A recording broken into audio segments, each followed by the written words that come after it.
आज भोपाल में मंत्रालय में मुख्यमंत्री डॉक्टर मोहन यादव ने पत्रकार वार्ता में अपने 6 माह के कार्यकाल का लेखा जोखा बताया।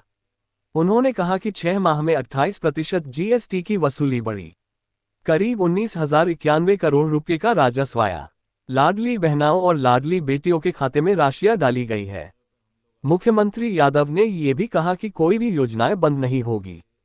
सुप्रीम कोर्ट के आदेशानुसार प्रदेश भर में धर्मस्थलों से तेज आवाज वाले लाउडस्पीकर निकाले गए। करीब 11,000 युवाओं को नौकरियों के नियुक्ति पत्र दिए गए। पीएम किसान सम्मान निधि में करीब 80 लाख किसानों को 1800 करोड़ रुपए की राशि बांटी गई।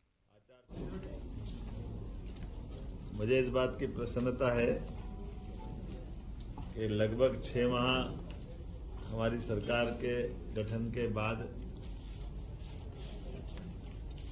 इस सरकार के गठन के साथ कुछ निर्णयों पर हम लोग आगे बढ़े थे। आप सबको मैं कुछ जानकारी देकर के आज की इस प्रेस वार्ता में चर्चा करूं, उसके पहले आप सबको नमस्कार भी करता हूं और उम्मीद करता हूं कि जिस प्रकार से आप सबके सहयोग से हमने 6 माह में, खासकर 3 माह में कुछ निर्णय किए थे। 3 माह आप सबकी जानकारी में आचार संहिता के दरमियान चले गए, लेकिन उसके बावजूद भी सीमित दायरे के अंदर जो शासन की व्यवस्था हो सकती है, लोकसभा का इतना बड़ा चुनाव कराना, और जैसे मैंने पहले भी कहा था कि ये हमारे लिए बहुत बड़ी चुनौती थी। लेकिन मैं आपका भी आभार मानता हूं, सभी इससे जुड़े हुए पक्षों का भी मानता हूं और विपक्षी दल के लोगों का भी मानता हूं कि सबके साथ मिलकर के चारों चरण के चुनाव में किसी भी जिले में ऐसी कोई घटना नहीं हुई जिससे हमारा ये लोकतंत्र का पावन पर्व कहीं कलंकित हो। मुझे इस बात का संतोष है। सभी पक्षों ने अपने अपने ढंग से चुनाव का प्रचार किया, अभियान चलाए, अलग अलग आयोजन हुए, लेकिन इनाल सब मिलकर के ये पूरा आयोजन शांतिपूर्वक, जो मध्य प्रदेश की पहचान है, उस प्रकार से ये अपना एक रूप लेके इसने अपना बेहतर परिणाम देकर के संतोष व्यक्त करते हुए, और एक और खास बात, यशस्वी प्रधानमंत्री को भी मैं धन्यवाद देता हूं कि हमारे अपने इस लोकसभा के अच्छे परिणाम के बाद उनने अच्छे से प्रतिनिधित्व दिया है। 6 मंत्री हमारे राज्य से बनाए हैं, इसमें 3 कैबिनेट और 3 राज्य मंत्री। छठा एल मुरुगन जो राज्यसभा कोटे से आते हैं, आप में से कई लोग जानते हैं, कई नहीं लिख पाए थे, तो मैंने इसलिए बार बार कोट किया।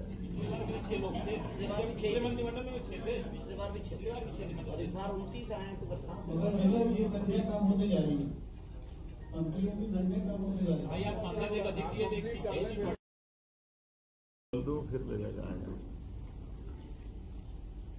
माननीय प्रधानमंत्री ने जैसा हमारे इस चुनाव के दरमियान कैंपेन किया था, और एमपी के मन मोदी, मोदी के मन में एमपी, हमने सबने भी उनकी भावना के हिसाब से अलग अलग काम को बहुत गति से बढ़ाया था। आपकी जानकारी के लिए बता दूं,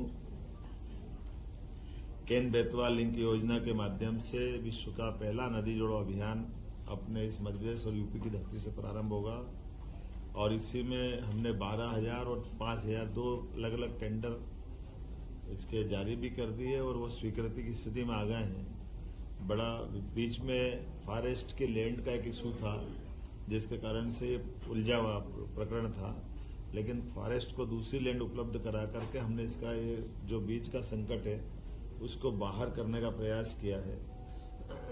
मुझे एक और बात जानकारी देते हुए आनंद है कि पार्वती कालीसिंध चंबल योजना, ये राजस्थान और मध्य प्रदेश के बीच 20 साल से उलझा मसला था। तत्कालीन जल शक्ति मंत्री श्रीमान गजेंद्र शेखावत जी की मौजूदगी में मध्य प्रदेश और राजस्थान के सीएम के साथ उनके अपने मंत्रीगण, हमारे मंत्रीगण और सबने मिलकर के 50-50% के आधार पर 35-35 हजार करोड़ के अलग अलग प्रकार से अपनी अपनी भूमि में इनके डेमो की श्रृंखला बनाते हुए ये एक बड़ा काम चालू किया, जो बड़ी परियोजना है पीकेसी के नाम से। इसका पूरा हमारा चंबल का, मालवा का, ये पश्चिमी मध्य प्रदेश का हिस्सा बहुत लाभान्वित होगा। एक और बड़ा प्रोजेक्ट 1956 का बना हुआ गांधी सागर डैम, जिसमें 50-50% की जल राशि के आधार पर बंटवारा हुआ था, लेकिन कुछ कमी रह गई।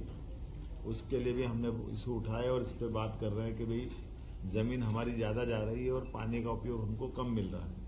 तो हमारे किसानों की दृष्टि से चंबल का पानी का हमारा हक भी और बढ़ता है। इस बिंदु को रेस करते हुए हमने इसमें मीटिंग भी की है और मुझे लगता है कि इसका अच्छा समाधान निकलेगा, ताकि मंदसौर, रतलाम, नीमच इन जिलों के अंदर लिफ्ट इरिगेशन के माध्यम से इस पानी का उपयोग भी हम करने वाले हैं।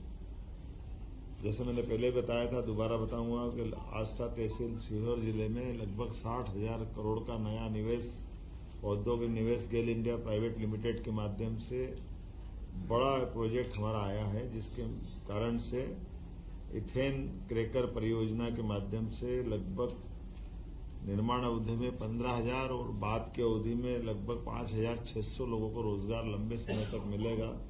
और इसके सहायक बहुत सारी उद्योग बाद में और लगने वाले हैं। कुल मिलाकर के जैसे मध्य प्रदेश में 283 औद्योगिक इकाइयों को 508 हेक्टेयर भूमि हमने आवंटित की। उज्जैन में मार्च माह में रीजनल इंडस्ट्री कॉन्क्लेव में ऐतिहासिक आयोजन किया, जिसमें 12,000 करोड़ से अधिक के ठोस प्रस्ताव हमारे बीच में आए और प्रदेश में 20,000 से ज्यादा लोगों को रोजगार मिलेगा। 1,00,000 करोड़ से अधिक के निवेश प्रस्ताव भी इसी दरमियान हमको मिले थे।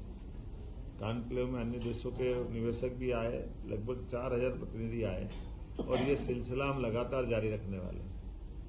इसको रीजनल कॉन्क्लेव के माध्यम से हम देख रहे हैं कि जहां भी हमारे जबलपुर, ग्वालियर, रीवा, अलग अलग और इंडस्ट्रियल बेल्ट भी डेवलप होते जा रहे हैं। अर्थव्यवस्था की दृष्टि से मध्य प्रदेश का अपना जीएसटी का कुल राजस्व 19,051 करोड़ रुपया प्राप्त हुआ, जो हमारे पिछले वर्ष से 26% ज्यादा